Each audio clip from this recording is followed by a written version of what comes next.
Tell me if this sounds familiar. You're just starting your adventure in Cud. You're having a jaunt through the canyons, taking out packs of snapjaws, scraping together armor, and really just having a great old time, when out of nowhere, you see a hideous giant insect sprinting towards you. Well, it can't be much stronger than these snapjaws, you think, and you're gravely mistaken. The first hit cracks your armor, and if the second hit doesn't end your run, the third one does. I've lost more runs to these guys than I can recall, and I've never thought of them as much more than a nuisance. But that's nothing compared to the agony I had to endure in this run, and the absolute insane strategies I had to come up with just to progress. Let's begin. The starting character doesn't matter at all, as we'll just be skipping all the BS this time and swapping in right away. If there was a mod that allows you to choose any NPC at the start, I would definitely use it, but as far as I know, one doesn't exist. The choice of our starting village is already a somewhat important one. I decide on a salt desert village, perhaps not the best choice. I immediately head 2 zones south to get out of town completely and wish in a Salthopper. Before swapping, I check my starting character's gear just out of curiosity and instantly wish I hadn't. I spawned with Helping Hands. I can't believe it, I've never seen this before. This is a pretty rare and useful item that you could potentially not see in an entire run. Not only that, but we also have a solar cell installed on our bracelet. I feel it would be unfair to give the Salthopper any of this gear, so I just drop the water skins, swap, and destroy the starting character, gear included, and return to the village, trying to forget all those goodies I saw. I do get a bit of good luck. The first quest we're given is not only to find the flattened remains, but our hint to finding them is the location of the oddly hued glow pad. Before heading out, let's check out our Salthopper's stats. Salthoppers have an incredibly high strength, great toughness, and decent agility. And that's about where the good news ends. Intelligence, willpower, and ego are all abysmal. The low willpower brings our natural mental armor down to -2. Low int means we're going to be struggling with wayfaring and basic cooking, and low ego means we'll have a rough time with vendor prices and negotiations. We start with the endurance skill already learned at its base level, and start with the sprint ability and the night vision mutation, not the most helpful, but nice to have. For limbs, Salthoppers have 2 forelegs, 2 midlegs, and 2 hind legs, what you would call arms on a humanoid, in which you can equip things like bracelets and bucklers. At the end of each of these arms are not hands, but instead feet. This means that while we can wear 3 pairs of boots, without hands, we can't wear gloves, or more importantly, equip melee weapons. Salthoppers do at least have a natural weapon, their rending mandibles. These are considered axes with a strength bonus cap and penetration cap of 1000. Damage-wise, they're roughly equivalent to a carbide battle axe, just a bit weaker. Even with a high toughness stat, the HP is lacking, and starting at level 9 means we're missing out on 8 levels of skill points and enough mutation points to buy 2 mutations. Anyway, back to the run, I find the oddly hued glow pad pretty easily, water bonding for consortium rep no matter what, as Snake Oiler will be huge later. Regular glow pads are hostile towards me, but as we know, they're mostly immobile, so I just run past them. I realize soon that we can't wear anything on our head, else we can't use our rending mandibles, so no helmets this run either. I'll cut out all the failures to spare you, but just know this Salthopper died many times to snapjaws alone, mostly due to our HP being so low and not having good armor. Still, snapjaws are barely giving any XP, so I take the long way back to town, through the desert, and pick off Isakari raiders one at a time. I soon realize we already have a huge problem. Wandering around the desert requires water to stay hydrated. Under normal circumstances, you could sell the lesser loot from enemies, such as the Isakari's bronze daggers, to easily sustain water. But with such a low ego, items are selling for a fraction of what they normally would, and I'm running out of water after just a short run, even staying out of the overworld map. I waterbond with the starting town mayor and take fasting way, but that only slows down hunger, not thirst, so I'll have to find an alternative strategy for leveling up. I decide to do some good old-fashioned cave diving, and yeah, that's not a good idea either. The only thing I can really think of is to just carefully poke out into the desert and collect absolutely every bit of loot I see to break even on water. I quickly find enough Mechanimist rep to learn the Proselytize skill. From here on out, I'll be referring to this skill as Sway, as it's far less of a mouthful. I don't learn it just yet, as I'm sure it wouldn't work at all with our low ego. I find another village which teaches probably the least useful lore, salt marshes, but I'll take it so we get lost less in that terrain. Now, things are pretty bad, but they couldn't get much worse, right? I mean, there is the fact that we can't make our own camp, so when we get lost, which is often without the int to learn more lore skills, we have to rely on pre-made campsites and ovens to get back to the world map, which can be few and far between. But that's mostly just an annoyance. No, the real kicker is, because of our low int, the skill points gained when leveling up is minimal. When I finally get my first level up and reach level 10, I'm rewarded a whopping 26 SP. The cheapest skills on the tree require 50 points for entry level. At level 11, I have those 50 points, just barely, and really have to think about what I want. I know I want the axe line and single weapon fighting for the rending mandibles, as it's the only melee weapon we even have, but I can only afford the first axe skill. Saving up for something else is also an option. I just take the entry level axe skill, and it might be placebo, but I feel like I'm doing more damage. I wander into the stilt and there's almost a problem. The warden doesn't like Salthoppers, but I lure them out of town and give them the slip using the mechanical wings that I picked up from the flattened remains. This will be a recurring issue. As you may have guessed, I can't really buy anything. In the same way that ego makes our selling value go way down, it also makes vendor prices go way up. To give you an idea of how bad prices are, the glow sphere that I found only sells for 2 drams, while 150 lead slugs costs 30 drams. If you're unfamiliar, in normal runs, glow spheres are a great early game find and can sell for several hundred drams, while you can normally buy hundreds of slugs for just 1 or 2 drams. I learned trash divining from a wandering pariah to hopefully help find some nice points of interest. I learned the location of a flaming tar pit, but it's deep in the jungle, so off limits at the moment. Another bit of good luck, I randomly find this relic mod item on a Gershling in a ruin. Discharge will help with damage a bit, and the +1 toughness is also nice. At level 12, we get +1 to all of our attributes, but it's at level 13, after farming books from ruins and killing raiders for XP, that we get to buy our first mutation, and boy do we need something good. Mixed feelings about this one. With low ego, we really don't want to see mental mutations. Mass mind would be a waste here, and I don't think we can do much with pyrokinesis. We pretty much have to take dominate, but with our ego, I don't think it'll be very effective. Any other time I'd be thrilled with these choices, but not so much here. At level 14, I buy single weapon fighting. Opportune attacks doesn't help much, but it's a start towards maxing out the tree. Shortly after, I find my first fungal forest and fan out the fungal fragments for some fabulously fat XP. This gets me to 15 quickly, and I spend the attribute point on ego. I want to raise int, but we really need better prices this early, and we've got a long way to go.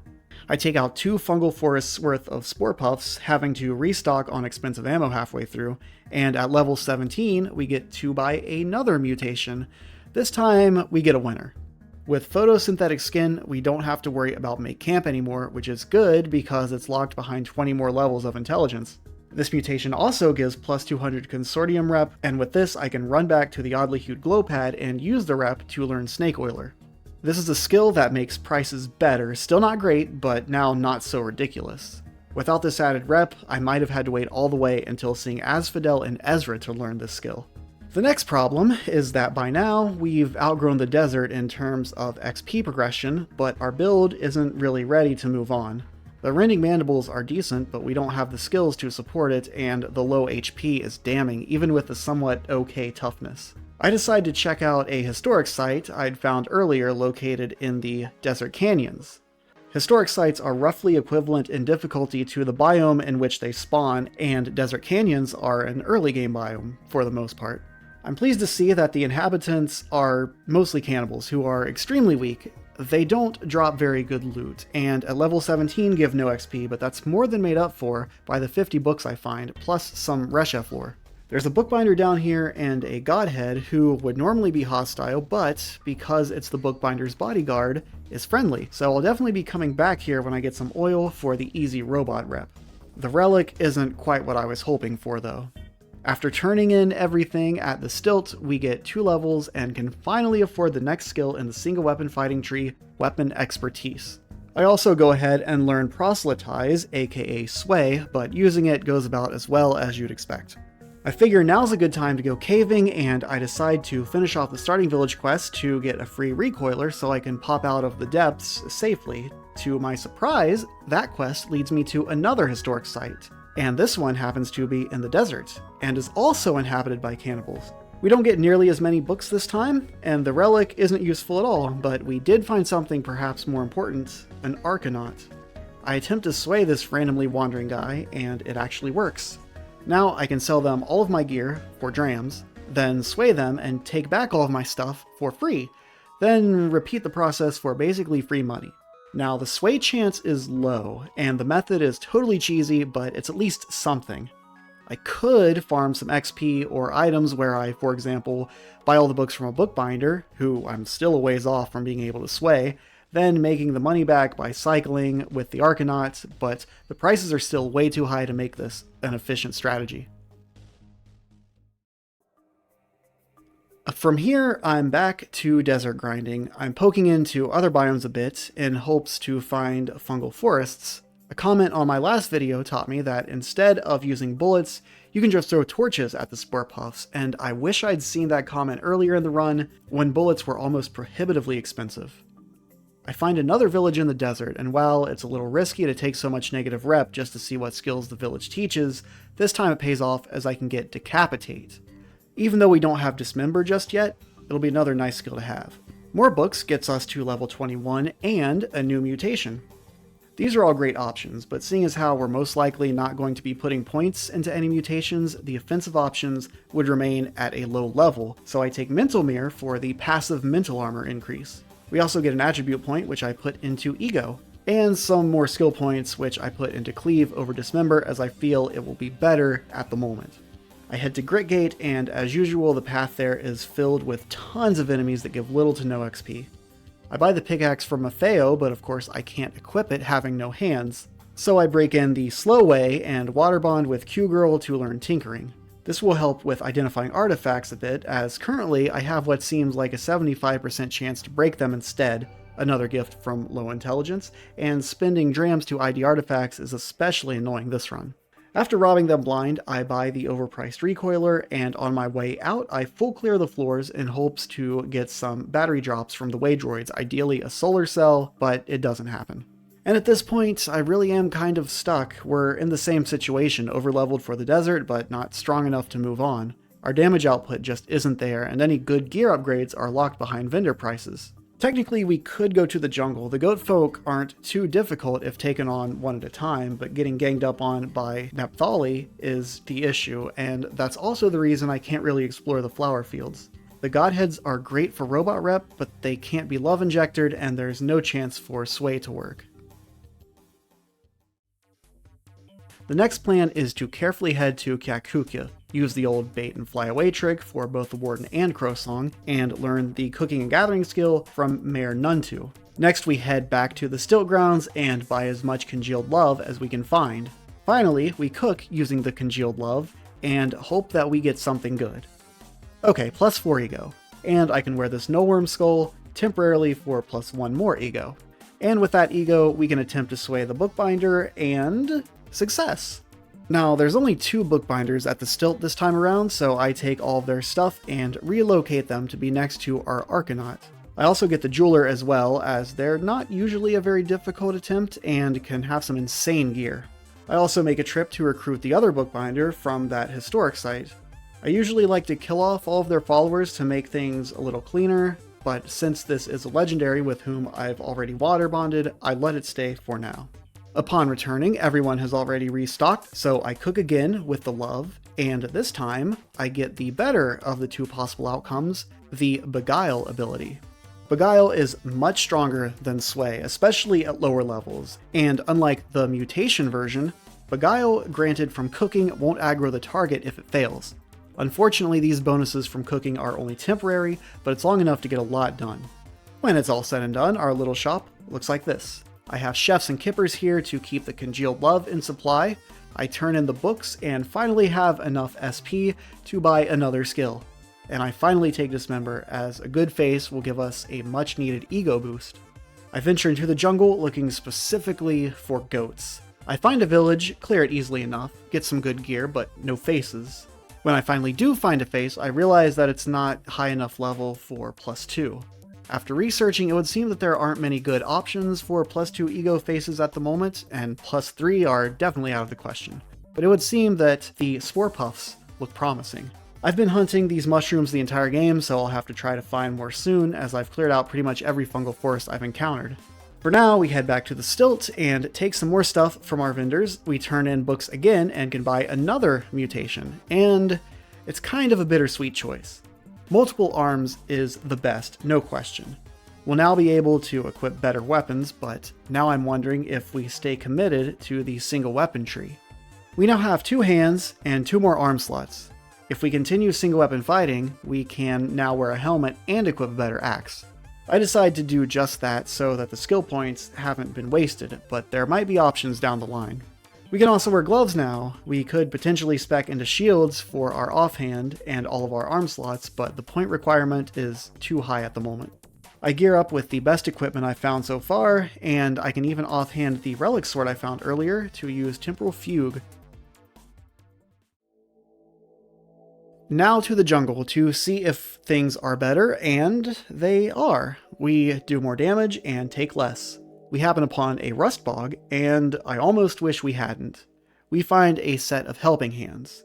And while it's true that helping hands have a very low offhand chance rate, the chance rises to about 60% if we max out the multi-weapon skill line. If we include our natural weapon, that's 5 weapon slots, which I feel is enough to justify going the route of multi-weapon fighting. It really is a shame that we put so many points into single weapon, but you plan for what you have, not something that RNG might throw your way. There is a way to get multi-weapon fighting base skill unlocked for free by doing the Bey Blah side quest. There's also a pretty rare way to get the multi-weapon mastery for free as well, but I doubt it'll happen, so I just start saving up skill points. I tried to do the Bey Blah side quest, but because wardens always attack me, I can't talk to Nillihind, who is needed to progress the quest. I try to sway, but of course, that's not going to work. I am able to dominate and throw all of her gear on the ground, including her unique axe, but it's weaker than my current axe. For now, I just do the first part of the quest, as the Charyu tree is always in a somewhat predictable location. I actually get lost in a fungal forest, and can now chop off the face of a spore puff for that +2 ego. I recoil to Gritgate and sleep in the hyperbiotic bed for a bit to cure myself of itchy skin, then it's back to Bey Blah. I cook for Beguile, and that, plus my new +2 face, allows me to Beguile Nillihind and continue the quest. I gather evidence, then Beguile Cook again to make my accusation. I also accidentally cut off her arm. After all that, I'm only at 0 rep, and I need 150 to learn the skill. I guess somehow I lost 200 rep along the way. And I don't have any Schrodinger pages. It was a good idea, but we'll have to come back later. Before completely giving up on getting this skill, I farm my bookbinders a few times in hopes for either a Bey Blah or, more realistically, a blank Schrodinger page, but realize without the ability to make clones, this will take way too long. I do get some other nice stuff, including this drop of nectar, a rare item from chef vendors that has a 25% chance to raise all attribute points by 1, and it actually procs. After turning in some more books, I make it to level 28 and spend my attribute point on intelligence this time. This will actually give me more skill points instantly as they're retroactively accumulative. But I still need to spend them wisely, and I really want the Hindran to teach me multi-weapon fighting so I can spend the points on the other skills in the tree. So for now, I just continue saving them. I decide to do one more round of vendor farming, and this time it pays off. I get my unspecified chapter, more books, and some Reshef lore from the Icor merchant stock. I level up and can buy a new mutation.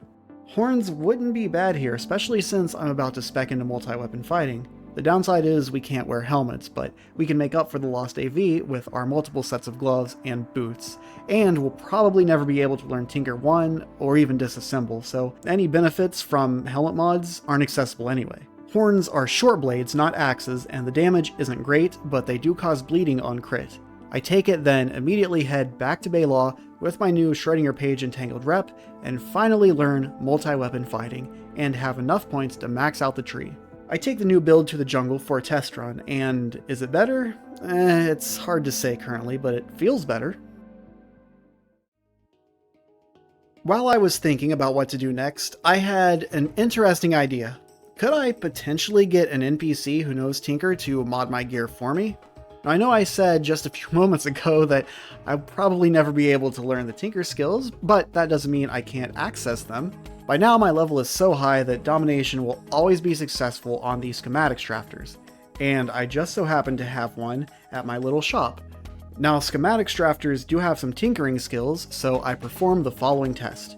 I put all of my scrap and data disks in a chest. I then dominate a drafter and take all of the scrap and learn everything on the disks. Now I bring up the Tinker menu and everything from the disks is there. Great, but I can't craft anything because this guy doesn't have disassemble. That's fine, I just take the books from the bookbinders and have the drafter turn them in while dominated for a quick level up and the skill points to buy disassemble. And with that, they can now accumulate bits from scrap. So it looks like this plan is successful. All we have to do is dominate this guy and give him all of our Tinker stuff. Interestingly, the Salthopper now also knows all of the crafting recipes that were learned by the drafter, but the bits are not shared, and we couldn't craft anything anyway because we don't have the Tinker skill ourselves. So we went through all of that, but unfortunately, we don't have very many useful mods or recipes at the moment, and not much scrap either. However, a few important things did happen in the process. When we turned in books to level up the vendor, the Salthopper also gained a level, and level 30 gives +1 to all attributes.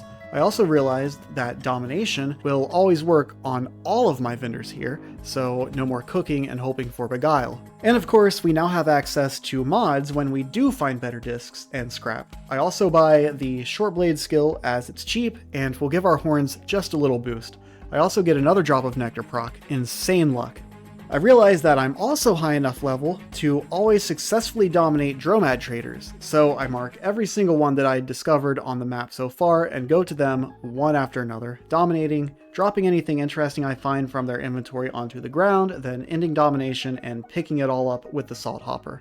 Though I do find a few that resist the higher tier ones, I'm guessing. In this case, I can just slap on my wings and fly away, though I am able to dominate some high tier traders as there's some luck involved at this level. After 2 runs through all of them, the most noteworthy things I find are some slightly better weapons, 2 more compass bracelets, which gives me a total of 40% reduced chance of getting lost, a carbide wrist blade that I can't wear just yet if I want the compass bracelets, a bunch of elastine gear which gives plus agility and move speed, and a handful of herberries, a great healing item. I also get 2 bottles of metamorphic polygel, which we'll just store away for later. I note the locations of all the high tier dromads so I can farm only them in the future. We've slowly made some pretty good progress, but I'm still at a soft plateau. I'm kinda getting bored of mindless grinding. I have this crazy idea to solve my ego problems. I don't know if it'll work, or even be possible, but it should at least be fun finding out. There is a lot of gear that can potentially raise our ego. Kaleidocera gear comes to mind. In fact, I could wear 2 gloves and 3 boots if I skip the cape to keep my helping hands equipped. The No-Worm Skull gives +1, a higher level face would give +3, the Stopsfallen and Ruin of House Eisner for another +2. Of course, getting all those could take a while, and it locks me out of using better gear in those slots. There is, however, another way to get permanent ego boosts that's typically reserved for characters with high mental stats. Once your mental mutations start getting into higher levels, you'll start to accrue Psychic Glimmer. And once Glimmer is high enough, you'll start to see Esper Hunters. The interesting thing about Esper Hunters is that when you kill them, there's a 10% chance that you essentially siphon their ego, boosting your own by +1 permanently.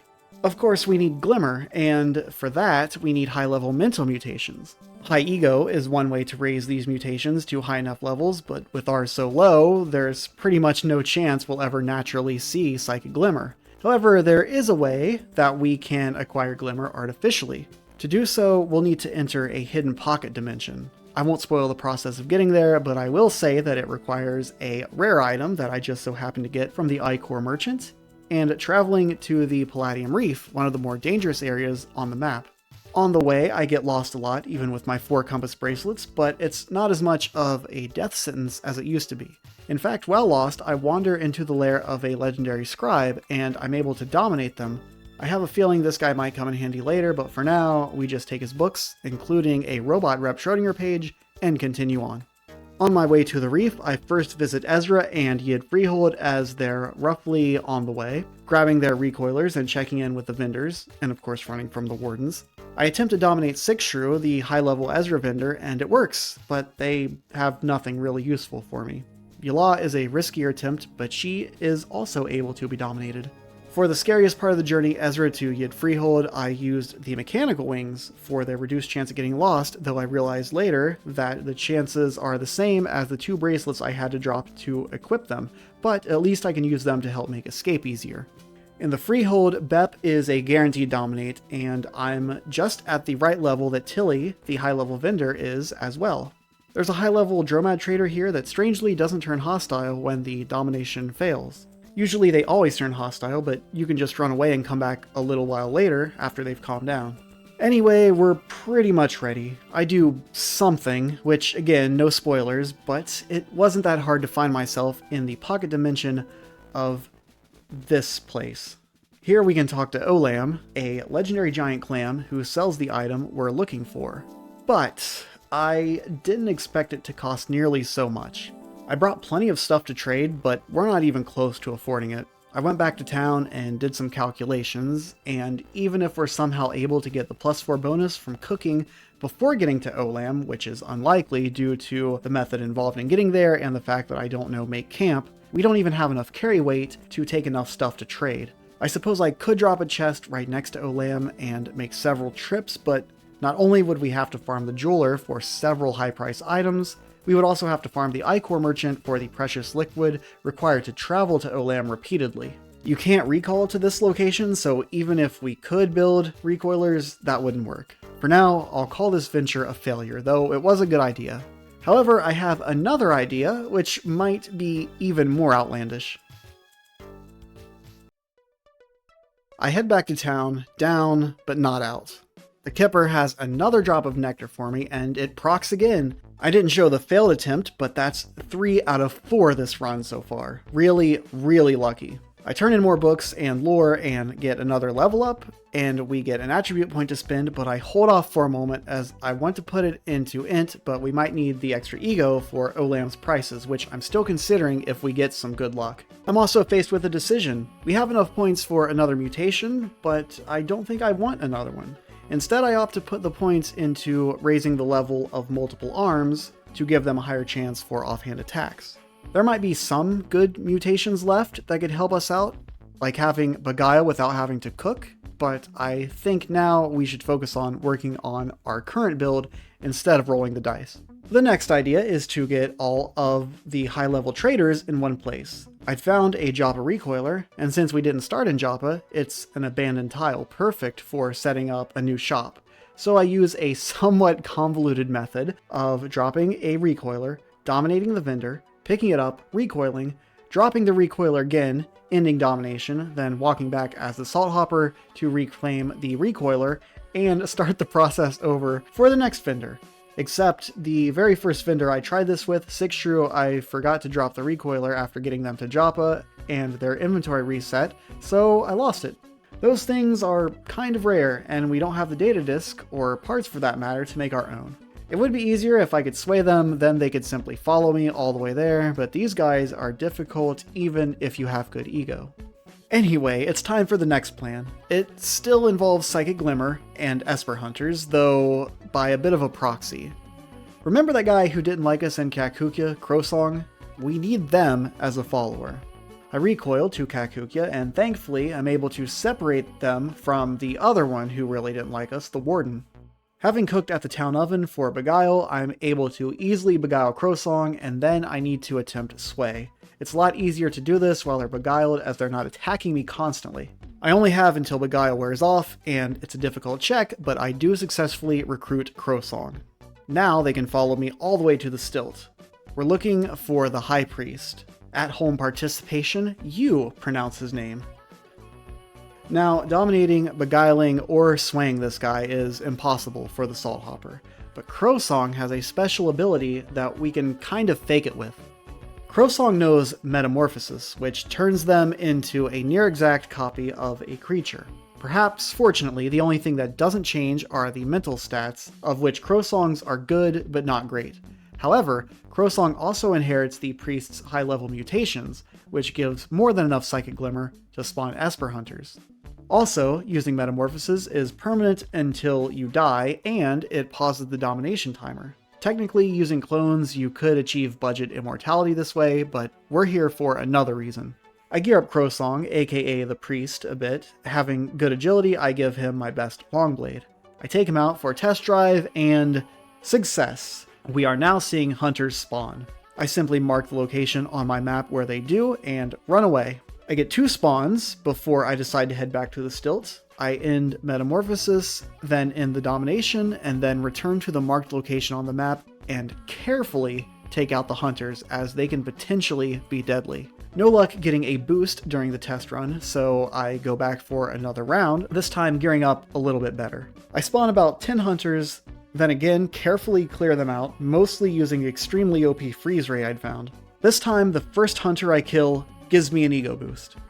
In total, I spawn in and kill just under 20 hunters and gained 2 ego boosts, which is about average. I also was able to cut off 2 hunters' faces, which give me +3 ego instead of the Spore Puff faces +2, with no reputation loss.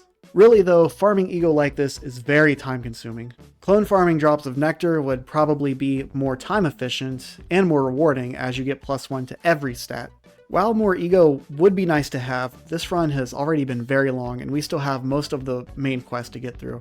I didn't think this would be a realistic way to farm ego, I kind of just wanted to see if it would work. This kind of experimentation is part of the fun of CUD, and it was really neat to find out that this actually works. It might be a good strat in a more dedicated playthrough in which you want to see everything, but for us, it's time to move on.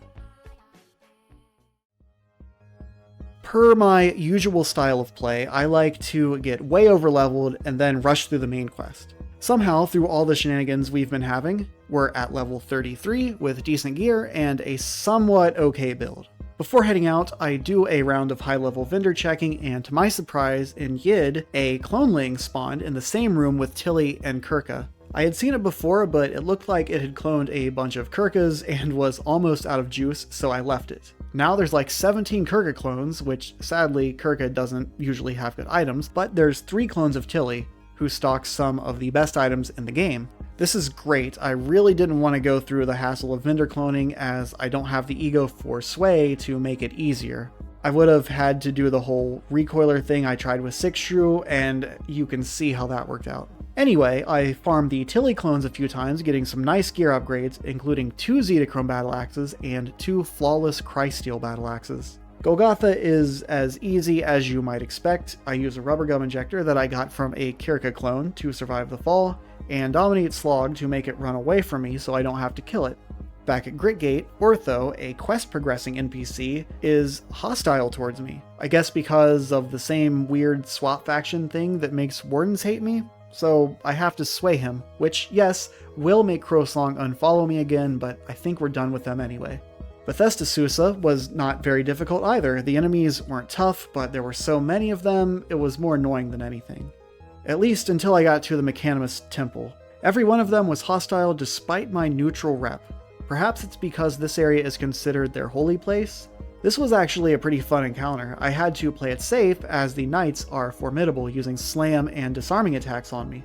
I even had to take down the high priest here.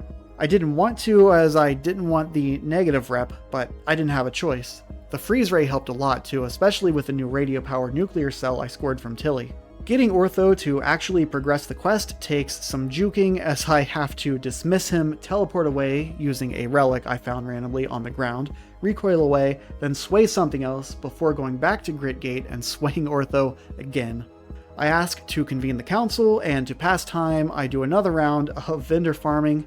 I should mention that Bep is an excellent source of bits and knows every skill in the Tinker Tree, so I've replaced the services of the schematics drafter for Bep's, though this means that having the drafter learn disassemble was a waste of time. However, it's Tilly who offers me an item that I wish I'd known about earlier. These are the Leyline Puppeteers, a pair of gloves that I didn't realize give +10 to Psychic Glimmer. We have at least 2 glove slots. The gears start turning, and I can't believe this, but once again, I'm looking into ego farming. First, I need a magnetic bottle. Probably the best way to get one is to just find the recipe for it, so I farm Bep a bit. Every time I do, I also check the Tilly clones as they can sell good gear to disassemble for more bits. Bep has the reprogrammable recoiler recipe, and this is huge. Now I can bring all my vendors to a proper location using only Dominate. I bring them all to the desert base next to the stilt, as I've already got my chests here. To save on bits, I just use a metamorphic polygel to duplicate the recoiler to make the relocation process easier, as I have quite a few polygels now, and this should pay for itself. It's also very nice not to have to walk across half the map, getting lost 5 or 6 times on the way every time I want to go back to my base. Instead of the recipe, Bep has the magnetic bottle itself, which will save us a few bits. I also have some neutron flux saved up from earlier merchant farming. I use another polygel on the puppeteers, then pour in the neutron flux from its vial to the magnetic bottle, and finally into the gloves. And after all that, there's of course another issue that I overlooked. We can only wear 1 pair of gloves at a time. 10 Psychic Glimmer is not enough to spawn Esper Hunters. It would seem that the limiting factor is our floating nearby slot, as the gloves take up 1 of those, and to wear 2 of the gloves, we need 2 floating nearby slots. Now, we will be able to get another slot soonish, but for now, we once again have to park our ego farming idea. But at least we got some decent upgrades, and our mall base is sorted out. Next up is the Grit Gate battle, and what can I say? It was pretty easy. Though I tried to take on everyone at first, that wasn't the best idea. Interestingly, Ortho is no longer hostile after the battle ends. Even the easy quest can't be easy though, as our next quest progressor, Pax Clank, is hostile and has too high ego and MA to sway, dominate, or beguile. I tested bringing in some dominated NPCs to do the talking, but that didn't work either. I can't even believe I'm going to attempt the idea that came to mind to get around this, but it's likely the only thing that will work. I need to sway Pax in some way using either Beguile or Proselytize, but with a mental armor of 17, there's just no way. I need to lower it somehow. There are some ways to lower MA, such as Confusion, but that's not good enough. We need something drastic. Because mental armor is derived from willpower, if we could somehow lower Pax's willpower, we would also lower their MA. And I do have an idea, but again, it's pretty wild. First, I need to get my armor value as high as possible. 29 is the target, 30 would be ideal, but the best I can do after farming Zetachrome gear from Tilly and taking the Calloused skill that gives +1 is 21. That's not very safe for what we're about to do, so I'll need to be extremely careful. Next we head to the Deep Jungle, specifically to one of the Baroque Ruins tiles. This is a pretty dangerous area, but if we're careful, we can explore a bit underground. We're looking for a Stat Sap. This is a flying creature resembling a bat that, if it hits you, has a chance to drain your stats permanently. They like to spawn in these ruins. On the first few strata, we see Strength Saps and Ego Saps, which I'm using a combination of freezing and careful movement to not let them hit me, especially the Ego Saps. From testing, had I been able to get that 29 or greater AV, the Saps attacks would never penetrate and we wouldn't have to worry about avoiding their attacks at all. 5 strata down, and we see what we came for, Will Saps. Maybe you can see where I'm going with this. I clear out the area, and after like 5 minutes of repeatedly freezing, attempting sway, failing, running away until the cooldown is over, and then trying again, we eventually recruit the Will Sap. Now, there's a little bit more prep work to do, as I need more Eater's Flesh to even see Pax. I'm still 2 imp points away from learning Harvestry, so I drop off the Will Sap at an empty tile next to my base, then painstakingly bring the Kipper to the woods, then dominate it, and have it harvest the Eater's Flesh. On the plus side, I level up and can rapidly advance multiple arms for even more offhand attack chance. This run really is making my head spin at this point. Once we're back, I have to re-recruit the Sap, but when I get there, it's already friendly, and we recruit it first try. I take it back to Pax's hideout, dominate, have it eat the Eater's Flesh, then wail on Pax until my Dom timer expires. Every time we hit, there's a good chance to lower Pax's willpower. I don't have much time. Soupy sludges have started to seep in, surprisingly strong slimes when spawned in surplus swarms. I kill the Will Sap and the sludges, and it's still a tough check but I recruit packs and bring them back to the desert base before more sledges spawn. And finally, I can talk to packs and continue the quest. The spore puffing half of the quest is thankfully as simple as ever, and I can quickly move on to the Tomb of the Eaters. Things are pretty normal here. Enemies are a bit tough, but there aren't nearly as many as in some other areas, and there are plenty of places to hide and recover when my HP is low. But of course, there's a problem. The cherubim are, as usual, way too strong to defeat or pass, so now is the time I like to apply the Mark of Death to make them passive. However, the game won't let me tattoo myself. I think this might be because I don't have proper hands, even though I do have hands from the multiple arms mutation, and robo hands from the helping hands, but whatever game. First idea is to simply go back to the crypts and have a dominated enemy tattoo me. The crypt ferret doesn't work because it sees the Salthopper as hostile, even when dominated. Same thing for this Mopango, even though it's friendly to me to begin with. Next idea is to have a Suede dominated follower tattoo me, as they won't see me as a hostile. So I make a recall point here and head back to a lower level area. I find a Scorpiok to do my bidding, but this time I get a new message. I guess the game considers the Scorpiok the companion and not me. I really don't want to have to go through another weird follower chain to sway myself, so I head back to the tomb to see if I can somehow just get through. My next plan was to try to dominate one of the cherubim and have it place a recoil point for me, but a far simpler idea came to me as I entered the room. You can see the other end of the room, where the exit is, as soon as you enter, and even though my teleport has a high uncertainty radius, as it's low level granted only by an item, it's still enough to make it without alerting the cherubim. Now, there's a chance that it's not successful, in which case we take a trivial amount of damage, or that it just straight up fails. In both cases, we can just try again instantly as it doesn't use up the cooldown, which is only 5 turns anyway. So yeah, not the most interesting strategy, but it works. I would like the Kessel face, but we just can't deal with the cherubim, so the Null face will have to serve as our consolation prize. Now, if you thought it would be that easy, you perhaps haven't been paying attention to literally the entire run so far, because there's one more obstacle blocking our completion of the tomb. You need the Mark of Death to entomb yourself, the only way to progress. Here's a crazy idea. Dominate the Glowcrow that hangs out in the room just before this one, have it tattoo itself, and attempt to enter the sarcophagus. No, the game prevents that. That weird follower chain I wanted to avoid earlier, I guess we can't avoid it.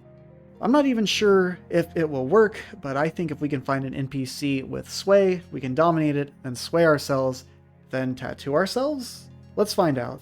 There are very few guaranteed NPCs with Sway. One is the Stilt High Priest, but as we know, he's far too mentally strong to dominate. Another is Mer Nuntu in Kakukya, and I think we might have a chance with him.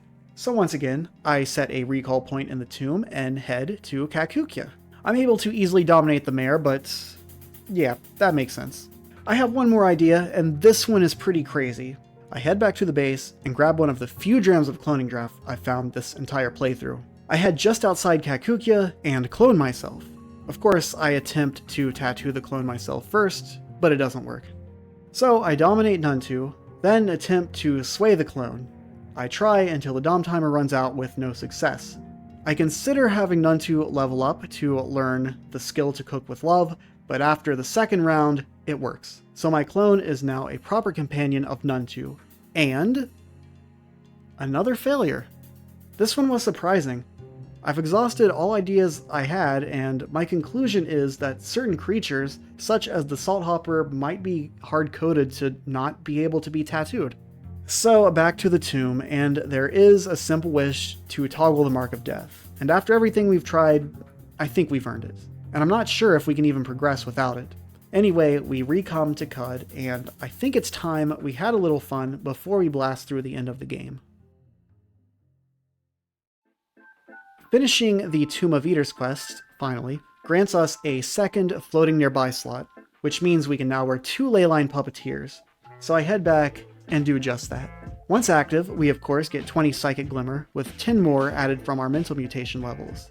Now this is less than what we had with Priest Crowsong, but I am able to spawn Esper Hunters, and the first one I see gifts me their ego upon death. Because our Glimmer is lower, they spawn at a lower rate, and the gloves have a very small chance to consume the neutron flux powering it. A 1 in 50,000 chance to be exact, so of course it happens to me. But you get the Glimmer either way, so that whole magnetic bottle hunt was pointless as I really only care about the Glimmer.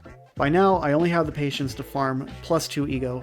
While I'm at it, I farm my vendors a bit and finally see the serrated mod, so I have Bep mod my Zetachrome axes to be masterwork for twice the chance of crits, and serrated for increased dismember chance, and then I polygel them for a total of 4 axes.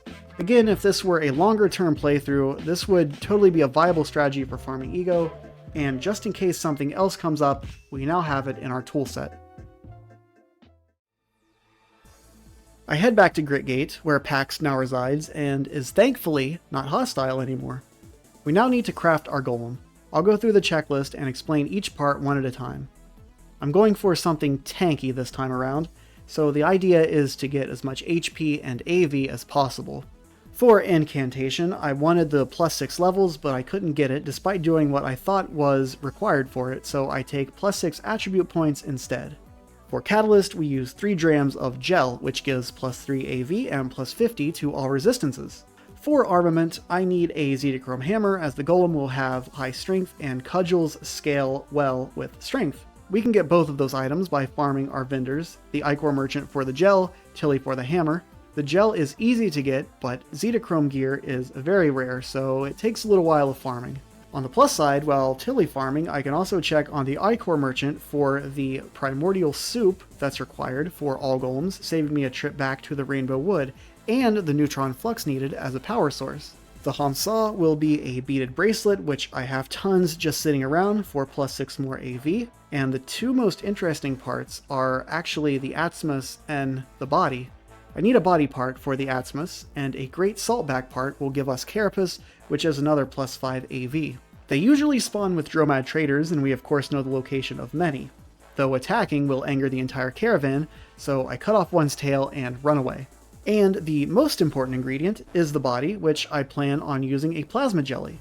As I said, this will give us incredible strength and excellent toughness. The mental stats are lacking, but we're used to that anyway. For this, I simply have to travel to the Palladium Reef, and I easily sway the first jelly I see. With everything collected, I return to Gritgate and throw it all in a pile. I don't know why, but for some reason I couldn't build it at first. I tried a few different things, but perhaps it was just the fact that I was standing on top of the mound? I don't know. I thought there would be one last huge issue I'd have to overcome, but no, not this time. A short wait and the golem is built and ready to pilot. The strength stat is just great, and it has an armor value of 24 with 4 cudgel weapons. And it of course spawns with 6 attribute points, which I drop all into toughness for some more HP. There's one final thing to do before going to the last battle. I swing back to my base and equip the golem with this gigantic Eigen rifle Tilly had given me earlier. I also had an armor piece stashed away, but we can't wear it because we took Carapace. There's also someone waiting for us back at the base, a strong ally we can bring to the fight. Remember that clone that I made in Kakukia? Well, I didn't just leave it there. So we come back and sway our clone self to join our party and head out for Ezra one last time. We step into the first zone, and our clone dies almost immediately to a Galgal. There are actually 2 here, plus a clone of Sadamus, a legendary Templar commander, a Jeweled Cherub, Tinker Turret, and some other lesser enemies. So I carefully take them all out, and am really glad we went with such high AV and HP, as we're able to tank a lot of attacks. As I'm healing, I hear the Gersh Nephilim spawn to the east, so we head in the opposite direction to save the best for last. The only enemy in Ezra proper is the commander, who is taken out in 2 hits. The next one, to the west, is just as swiftly dealt with. The path is filled with Cyclopean gibbons, Alloporta, and hostile trees, and runs through a tarry, rusty area, making navigation annoying, but we also take out the next commander with little issue. Next we encounter what I was worried about the most, the legendary mecha. It seems to have a lot of resilience, but not much else. I simply bash it over and over again until it dies. Before you know it, all we have left to do is deal with the Nephilim. I enter the screen, and our randomly chosen Gersh for this run is Myrmidon. Myrmidon's gimmick is that they like to spawn ads. They are incredibly weak adds, and Wormadon's beam tends to kill them off via friendly fire, but they're there. A bit anticlimactically, Wormadon is a pushover. I simply dodge the beam, wail on it, and it dies. Not very exciting for me, but this guy, he just witnessed it all, somehow avoiding all the beams and not catching the attention of Wormadon's minions. Boy, is he gonna have some stories to tell once he gets back to town and changes his pants. We head off to Ascendle the Spindle and finish the game. And that's it. This run was absolutely not what I was expecting. I thought with really high strength I would be able to just bash my way through the entire game no problem. As you saw, that's not what happened at all.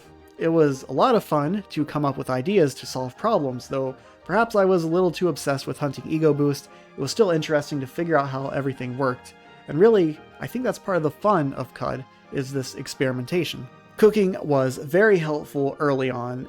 I also don't really like doing the Bey Blah quest, but I think it was worth it at the time. Things really did get out of control with packs. I didn't think I'd be dominating stat saps to soften up NPCs when I started this run, but it was the only thing I could think of to lower mental armor by such a large value. The tattoo thing was also a little ridiculous, but whatever. A lot of these issues stemmed from everything just hating Salthoppers. I'm not 100% sure exactly how it works, but I know there are hidden factions and hidden faction rep between factions. It seems that insects, or at least Salthoppers, are just generally hated by many factions, and it isn't overwritten by your player factions. My guess is it has something to do with how swap works. The game would be a little easier if it worked normally, but I guess that would be less interesting. Then we wouldn't get things like sap-doming Pax attacks. If anything, this run really shows how important ego is, though perhaps if I try another extremely low ego run, it might be fun to ignore it completely. It's not my normal style of play, but I think it's totally in the spirit of CUD, as it would require more experimentation and finding new ways to progress. But for now, this run has offered more than enough of that. We send off another creature to explore the stars. Perhaps it'll meet our old Glowpath friend out there on its next adventure. Until then, thanks for watching, and I'll see you next time. Live and drink.